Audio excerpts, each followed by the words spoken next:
देखो, equivalent area निकालना है किसी आरसी सेक्शन का। तो इक्विवेलेंट एरिया निकालने के लिए क्या करना पड़ता है, थोड़ी सी मैं आपको तो समझा दूँ, थोड़ा सा समझो मेरी बात। देखो, ये कोई सेक्शन है जिसमें हमने सरिया डाल रखी है और ये पूरा एरिया कंक्रीट का है। कंक्रीट में भाई किसी सेक्शन में क्या होगा, सरिया होगी और कंक्रीट होगी, ठीक है ना। और उस पर लोड लग रहा है पी, तो इस लोड को रजिस्ट दोनों करेंगे, सरिया भी और कंक्रीट भी, ठीक है। अब कितना कितना करेंगे, मतलब कंक्रीट में कितना लोड आएगा, सरिया पे कितना लोड आएगा, वो निकालना पड़ता है इक्विवेलेंट एरिया की मदद से। देखो, जब ये लोड ऊपर से आएगा ना, तो कंक्रीट के लिए कितना लोड लेंगे, भाई लोड आ रहा है तो कंक्रीट कितना लोड लेगी, वो ये निकलता है, ये होता है वो। और स्टील कितना लेगी, वो ये होता है। और ये आया कैसे, समझो। देखो, एक सेकेंड। देखो, तो पहली कंडीशन कि किसी सेक्शन पर अगर लोड एफ लग रहा है, सॉरी पी, किसी सेक्शन पर अगर पी लोड लग रहा है, तो उसमें कंक्रीट पर जो आने वाला लोड है वो कितना होगा, तो वो होता है P is equal to sigma C. ये क्यों होता है, ये कंक्रीट का टेंसाइल स्ट्रेस है, ठीक है। क्या है ये, कंक्रीट का तनाव प्रतिबल, क्योंकि कंक्रीट के लिए निकाल रहे हैं इसलिए ये लेंगे, इसको इसको लिया जाता है, ठीक है। फिर कोष्टक, यहाँ यहीं भी देख लो, यहाँ देख लो कोष्टक। अब एम लगाते हैं, क्यों, एम इंटू ए एस, का मतलब क्या है, एरिया ऑफ स्टील। भाई तुम खुद सोचो ना, जब इसमें लोड आएगा तो उसमें कुछ लोड स्टील भी रजिस्ट करेगा, ठीक है, और कुछ लोड कंक्रीट रजिस्ट करेगा। हम निकाल के आ रहे हैं कंक्रीट पर लोड निकाल रहे हैं, ठीक है। तो उसके लिए क्या करेंगे हम, P is equal to sigma C, concrete का टेंसाइल स्ट्रेस कोष्टक में area of steel A S, ठीक। और एरिया ऑफ स्टील जब भी लिखते हैं ना, उसका एम लिखा जाता है। एम क्यों लिखते हैं, एम इसलिए लिखते हैं क्योंकि यहाँ पर जो सरिया डली है ना, सरिया ये कंक्रीट के एरिया को घेर रही है। अगर ये सरिया ना होती तो कंक्रीट होता, ठीक है ना। तो उसी एरिया को हम इक्विवेलेंट एरिया कहते हैं। मतलब कंक्रीट की सरिया के एरिया को हम कंक्रीट के एरिया मान लेते हैं, ठीक है। जितना एरिया सरिया घेर रही है उसने एरिया में कंक्रीट होती, लेकिन वो है नहीं क्योंकि वहाँ सरिया डाल रखी है। तो उस सरिया के एरिया को हम कंक्रीट के इक्विवेलेंट मान लेते हैं, कि मतलब ये जो सरिया का एरिया है ये यहाँ पे कंक्रीट है, ऐसे मान लेते हैं, ऐसी कंडीशन में, ठीक है।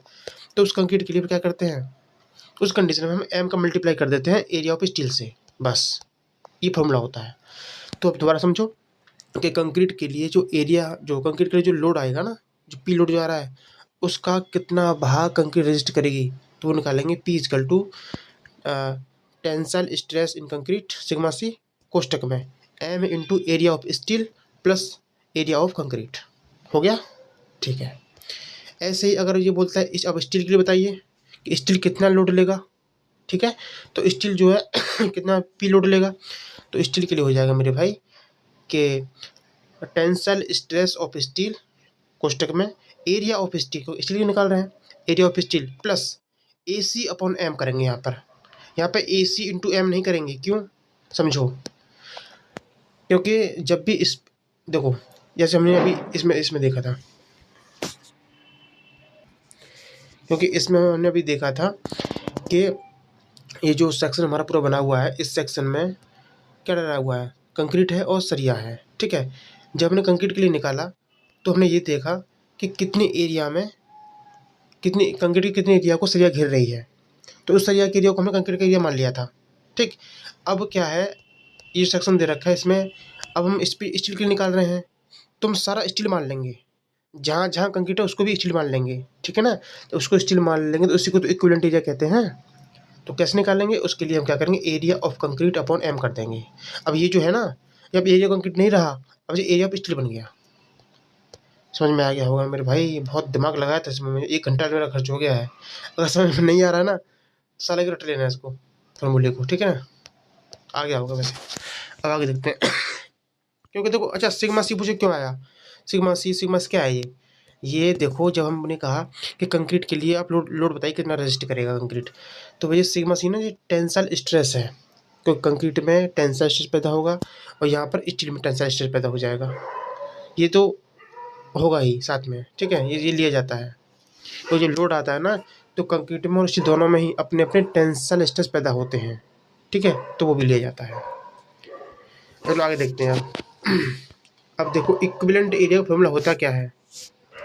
इक्विवेलेंट एरिया का फॉर्मूला देखो, कंक्रीट के लिए इक्विवेलेंट एरिया का फॉर्मूला होता है area of concrete equal to M into A S T. हट लेना इस क्वेश्चन को, ठीक है। कंक्रीट के लिए समतुल्य एरिया का क्षेत्रफल, कंक्रीट के लिए इक्विवेलेंट एरिया का फॉर्मूला होता है area of concrete equal to M into A S T, ठीक। हाँ, नेक्स्ट इसको याद कर लेना कि कंक्रीट में प्रतिबल, कंक्रीट में जो स्ट्रेस होता है ना वो होता है sigma S T upon M. Concrete में अगर स्ट्रेस पूछे क्या होता है फॉर्मूला, तो sigma S T upon M होता है। नेक्स्ट अब देखो संपीड़न इस्पात का समतुल्य एरिया, ये तो हो गया कंक्रीट का समतुल्य एरिया। यह है स्टील का समतुल्य एरिया। क्या होता है, दो होते हैं भाई।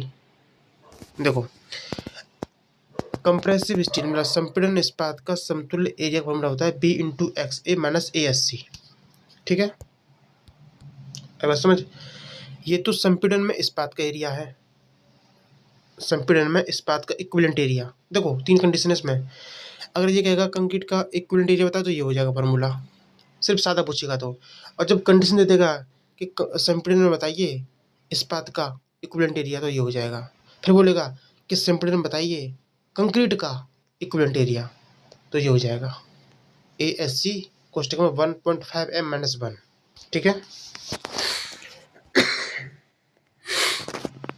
यहाँ देख सकते हो क्या क्या है, पी लोड हो जाएगा, सिग्मा सी क्या है, कंक्रीट में उत्पन्न प्रतिबल है, सिग्मा एस सी इस्पात में उत्पन्न प्रतिबल है, ए एस सी क्या है, इस्पात का एरिया है, और ए सी क्या है, ये कंक्रीट का एरिया है, ठीक है।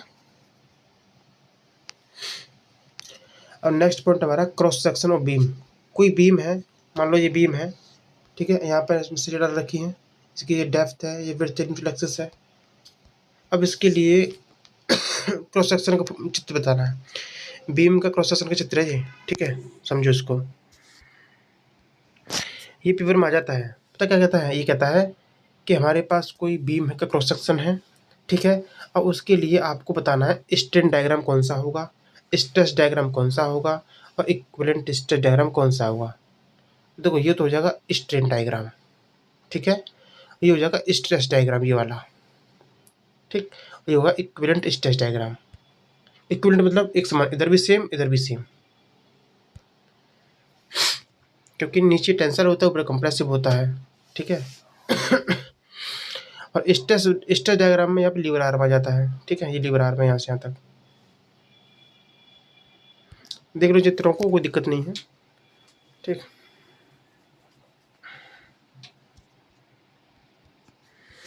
और ये तो आप जानते हो सिग्मा एस टी अपन क्या हो, सिग्मा एस टी अपन एम क्या होता है, सिग्मा एस टी अपन क्या क्या होता है, ये कंक्रीट में स्ट्रेस, तो यहाँ लिखा था ये रहा, कंक्रीट में स्ट्रेस सिग्मा एस टी अपन एम फॉर्मूला।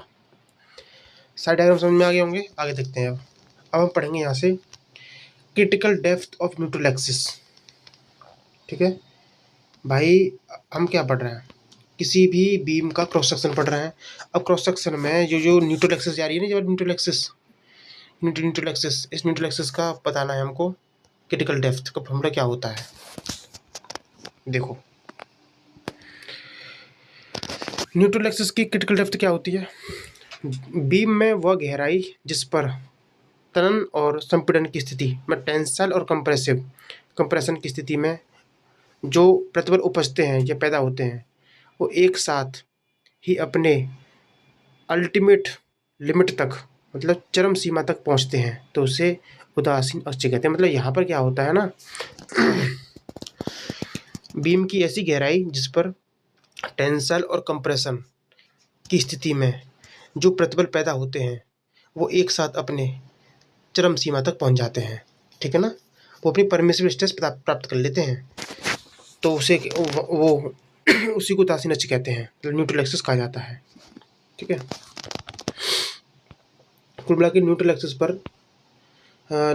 पर जो है ना क्या होता है, न्यूट्रल एक्सिस पर बीम के अंदर टेंसाइल और कंप्रेसिव इन दोनों के द्वारा जो स्ट्रेस पैदा होते हैं ना, वो अपने परमिसिबल लिमिट तक पहुंच जाते हैं। ठीक है, अब कुल मिला के बस ये समझो कि न्यूट्रल एक्सिस जो होती है उसकी क्रिटिकल डेप्थ का फॉर्मूला क्या होगा। ठीक है, critical depth of neutral axis की क्रिटिकल डेप्थ का फॉर्मूला होता है m sigma CBC into D upon m sigma CBC into sigma ST। बहुत इंपॉर्टेंट है, इसको रट लेना क्वेश्चन, इसको फॉर्मूले को। क्या क्वेश्चन है ये, पूछा जाता डायरेक्ट, पूछा जाता direct. Critical depth of neutral axis की क्रिटिकल डेप्थ का फॉर्मूला होता है m sigma CBC into D upon m sigma CBC plus sigma ST। ठीक है, यहाँ पर XC क्या है, वो क्रिटिकल डेप्थ। ठीक है, क्रिटिकल डेप्थ है। डी इफेक्टिव डेप्थ होती है, डी क्या है, इफेक्टिव डेप्थ। और सिग्मा ST क्या है, इस्पात का कार्यकारी प्रतिबल। ठीक है, इस फॉर्मूले को हम दूसरे तरीके से लिख सकते हैं, critical depth equal to KC into D, ये भी चल जाता है। ठीक है, ये भी सही है। और यहाँ KC की फॉर्मूला क्या होता है, 1/1 plus sigma ST upon m sigma CBC। सारे फॉर्मूले याद कर लेना, सारे पूछे जाते हैं। ठीक है, अब देखो नोट, क्रिटिकल डेप्थ कांस्टेंट जिसे KC बोलते हैं, फॉर्मूला लिखा हुआ है। ये क्या है, क्रिटिकल डेप्थ कांस्टेंट का फॉर्मूला है, याद कर लेना। क्रिटिकल डेप्थ कांस्टेंट और m इंटू सिग्मा CBC का मान किसी भी कंक्रीट के ग्रेड के लिए कांस्टेंट रहता है। भाई KC का मान और m सिग्मा CBC का मान कांस्टेंट रहता है, इसीलिए KC का मान केवल इस्पात के ग्रेड पर डिपेंड करता है। भाई KC का मान है ना, वो इस्पात के ग्रेड पर डिपेंड करेगा, क्रिटिकल डेप्थ कांस्टेंट का मान। अब देखो, अगर हमारा इस्पात Fe250 है, उस कंडीशन में KC की वैल्यू हो जाएगी 0.39। ठीक है, वहीं अगर हमारा स्टील का ग्रेड Fe415 है, उसके लिए क्रिटिकल डेप्थ कांस्टेंट मतलब KC की वैल्यू हो जाएगी 0.289। Fe500 के लिए 0.25 हो जाती है KC की वैल्यू। नेक्स्ट, धरण की इफेक्टिव डेप्थ क्या होती है, धरण की प्रभावी गहराई बताइए। तो धरण की प्रभावी गहराई संपीड़न रेशे के ऊपरी सिरे से तरण प्रवरण की किन तक की दूरी होती है। ठीक है, कंप्रेसिव फाइबर के ऊपरी टॉप सरफेस से टेंसाइल रेनफोर्समेंट की किन तक की दूरी होती है हमारी धरण की इफेक्टिव डेप्थ। कैसे बताएंगे, देखो इधर देखो, ये देखो टॉप फाइबर से प्रबलन के सेंटर तक की दूरी आई बात समझ। देखो यहाँ पे लिखा हुआ है, धरण की प्रभावी गहराई संपीड़न रेशे के ऊपरी सिरे से तरण प्रवरण की किन तक की दूरी होती है, या ऐसे कह सकते हैं, हो गया ना। अब देखो आगे, धरण का प्रभावी कवर क्या होता है, धरण का बीम का इफेक्टिव कवर होता है clear cover plus diameter of बार बटा 2। अरे भाई इफेक्टिव कवर नहीं जानते क्या, इफेक्टिव कवर क्या होता है बता दो था वीडियो में पिछले में। देखो ये होता है इफेक्टिव कवर।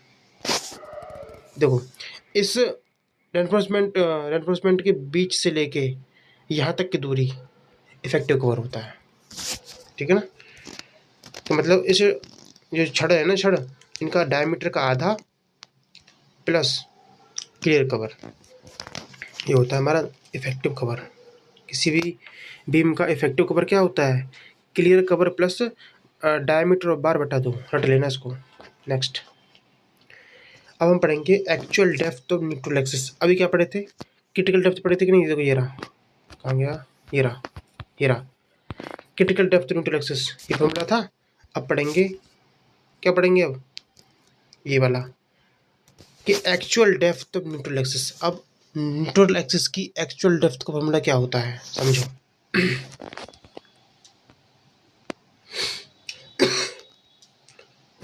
ये होता है संपीड़न क्षेत्र का आघूर्ण क्षेत्रफल बराबर त्वरण क्षेत्र का आघूर्ण क्षेत्रफल, मतलब आघूर्ण लेते हैं। ठीक है, तो फॉर्मूला याद करना है बस। एक्चुअल डेप्थ न्यूट्रल एक्सिस की एक्चुअल डेप्थ का फॉर्मूला क्या होता है, bx² बट्टा a बराबर m इंटू AST कोष्टक में d माइनस एक्स ए। ठीक है, b इंटू एक्स ए का स्क्वायर बट्टा 2 बराबर m इंटू AST कोष्टक में d माइनस एक्स ए। रट लेना इस फॉर्मूले को। ये क्या है, ये एक्चुअल डेप्थ का फॉर्मूला है न्यूट्रल एक्सिस की। ठीक है, हम पढ़ेंगे types of section, cross section. अब क्रॉस सेक्शन जो होता है 3 प्रकार का होता है। एक बैलेंस, इसे इकोनॉमिकल सेक्शन बोलते हैं, दूसरा अंडर एनफोर्समेंट, दूसरा ओवर एनफोर्समेंट। ठीक है, तो बैलेंस या इकोनॉमिकल सेक्शन जो होता है भाई, हम क्या पढ़ रहे हैं, क्रॉस सेक्शन का टाइप है। तो क्रॉस सेक्शन 3 प्रकार का होता है। पहला है बैलेंस या इकोनॉमिकल क्रॉस सेक्शन। ठीक है, इसमें क्या रहता है इसमें इस प्रकार के खंड में एक्चुअल न्यूट्रल एक्सिस की गहराई क्रिटिकल न्यूट्रल एक्सिस की गहराई के बराबर होती है, मतलब x a equal to x c होता है। ठीक है ना, बैलेंस सेक्शन में x equal to x c होता है। अंडर एनफोर्समेंट, ओवर एनफोर्समेंट बाद में देखेंगे।